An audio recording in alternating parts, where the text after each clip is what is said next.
देख रहे हैं आपका अपना विश्वसनीय न्यूज चैनल अमर भास्कर, जित सच की। आचार्य प्रमोद कृष्णम द्वारा सरकारी भूमि पर कब्जा करने का किया जा रहा प्रयास, एडवोकेट अमित कुमार उठवाल। जनपद संभल में वरिष्ठ अधिवक्ता एवं प्रदेश उपाध्यक्ष उत्तर प्रदेश कांग्रेस कमेटी सूचना का अधिकार विभाग डॉक्टर अमित कुमार उठवाल ने प्रेस कॉन्फ्रेंस कर कहा कि राजस्व चौड़ा कंबोह की सरकारी भूमियों पर लगभग 40 वर्षों से आचार्य प्रमोद कृष्णम कब्जा करने का प्रयास कर रहे हैं। मेरे द्वारा उक्त सरकारी भूमि से अवैध कब्जा हटवाने हेतु सरकार एवं प्रशासन के वरिष्ठ अधिकारियों को पत्र प्रेषित किए गए तथा तमाम बार साक्ष्यों सहित प्रेस वार्ता की, जिससे आचार्य प्रमोद कृष्णम बौखला गए और ओछी मानसिकता का परिचय देते हुए अपने द्वारा पोषित व्यक्ति फिरोज खान मेरे खिलाफ एक झूठी तहरीर दी गई कि मोबाइल नंबर से जान से मारने की धमकी दी गई, भड़काऊ भाषण देकर संभल का माहौल बिगड़ने का प्रयास किया है।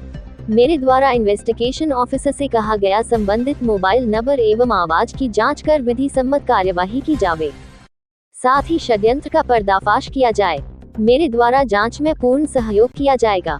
प्रेस वार्ता में ये भी कहा गया कि जब आचार्य प्रमोद कृष्णम जब इतना गिर सकते हैं तो वह कुछ भी कर सकते हैं। पुलिस एवं प्रशासन को मेरी सुरक्षा की समुचित व्यवस्था की जावे। मेरे साथ अगर कोई अप्रिय घटना घटती है तो उसके लिए आचार्य प्रमोद कृष्णम जिम्मेदार होंगे। साथ ही यह भी कहा ही आचार्य ओछी हरकत बंद करे, अगर उनमें हिम्मत है तो सीधे सामने आए। प्रेस के माध्यम से खुली चुनौती दी। आचार्य में हिम्मत है और उन्होंने सरकारी भूमि पर कब्जा करने का प्रयास नहीं किया है और कल की धाम निर्माण की भूमि संख्या 282 पर आज भी उनके नाम दर्ज नहीं है, तो सीधे मेरे खिलाफ माननीय न्यायालय में मानहानि का मामला दर्ज कराए। दूसरे व्यक्तियों की इस मामले में शामिल करने का प्रयास न करें। संभल से मुनेशपाल सिंह यादव की खास रिपोर्ट। प्रेस वार्ता का आयोजन किया जा रहा है, क्या है पूरा नाम? देखिए, तहसील संभल की के राजस्व ग्राम चौड़ा कंबोह की सरकारी भूमि गढ़ संख्या 283 आदि पर आचार्य प्रमोद कृष्णम जी लगातार 25 सालों से अवैध कब्जा करने का प्रयास कर रहे हैं। इस भाजपा सरकार में वो कब्जा होता भी प्रतीत हो रहा है, जिसके संबंध में मेरे द्वारा पूर्व में तमाम बार शिकायतें शासन और प्रशासन से की गई। उसके अलावा आपके चैनलों के माध्यम से तमाम बार बाइट दी गई, जिससे कि आचार्य जी तिलमिला गए और उन्होंने एक ओछी राजनीति करने का उस पर प्रयास किया और उनकी ओछी मानसिकता उनकी इस घटिया सोच को दर्शाती है। उनके द्वारा अपने द्वारा पोषित चिंटू फिरोज खान से एक तहरीर, झूठी मनगढ़ंत तथ्यों के आधार पर कप्तान साहब को दी गई, जिन पर कप्तान साहब ने मार्क करते हुए थाना हयातनगर को प्रेषित कर दिया कि जांच कर इसकी इस पर विधि सम्मत कार्रवाई करें। जिसके संबंध में कल इसका जो इन्वेस्टिगेशन अफसर है SI जितिन जी, उनका मेरे पास फोन आया कि आपके खिलाफ फिरोज खान के द्वारा एक प्रार्थना पत्र दिया गया कि आपने उन्हें एक नंबर पर फोन से जान से मारने की धमकी दी है, आप आकर मुझसे बात करें। जब मैं उनसे जाके मिला तो मुझे लगा कि वो सुलझे हुए एक अच्छे अफसर हैं और स्पष्ट जांच करेंगे।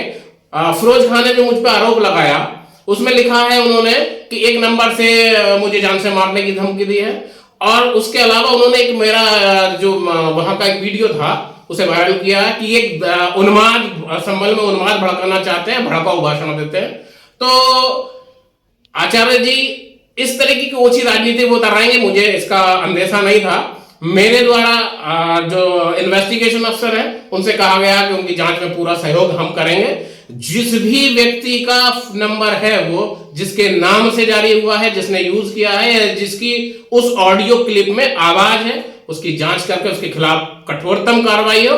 केवल कार्रवाई ना हो, इसकी पूरे षड्यंत्र का पर्दाफाश होना चाहिए कि इस तरीके से कौन व्यक्ति जो है मुझे बदनाम करना चाहता है और मेरे नाम पर किसी को धमकी दे रहा है या उनके द्वारा ही एक षड्यंत्र रचा गया कि अपने किसी आदमी से कोई फोन कराया गया। इसकी जांच पुलिस को करनी चाहिए और मेरे द्वारा इस जांच में पूरा सहयोग किया जाएगा।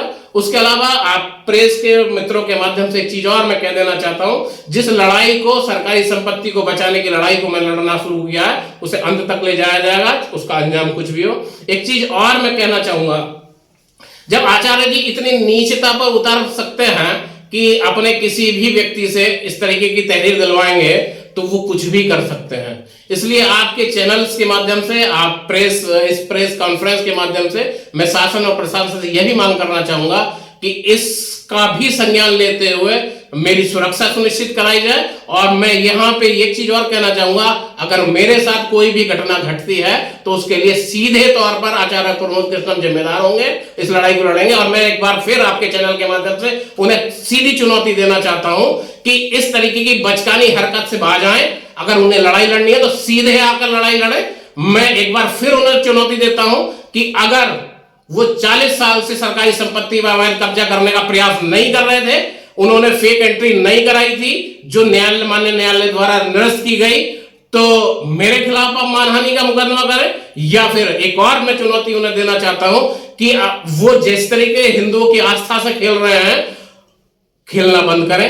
और जो संपत्ति वो लगातार हर व्यक्ति से कहते हैं कि मैंने अपनी एक एक इंच जमीन ट्रस्ट के नाम, भगवान के नाम दान कर दी है, तो मैं उन्हें चुनौती देना चाहता हूं कि आज की तारीख तक गाटा संख्या 282, जिसमें कल की मंदिर का निर्माण ही कर रहे हैं, कल की धाम का निर्माण कर रहे हैं, आज की तारीख तक कल की पीठ के नाम किसी मंदिर के नाम नहीं है, बल्कि उनके स्वयं के प्रमोद त्यागी के नाम दर्ज है। मैं चुनौती देना चाहता हूं, अगर ये बात मेरी गलत है तो मेरे खिलाफ मानहानि का मुकदमा करें, अदालत में आए। इस तरीके की ओछी राजनीति करना आचार्य जी बंद करें, जो किसी भी सूरत में बर्दाश्त नहीं की जाएगी। और मैं फिर कहता हूं, इस सरकारी संपत्ति को बचाने के लिए जितनी भी लड़ाई मैं लड़ सकता हूं, लड़ाई लड़ी जाएगी। उसका अंजाम कुछ भी हो और किसी भी स्तर से लड़ी जा सके, मैं पूरी तरीके लड़ने को तैयार हूं। धन्यवाद।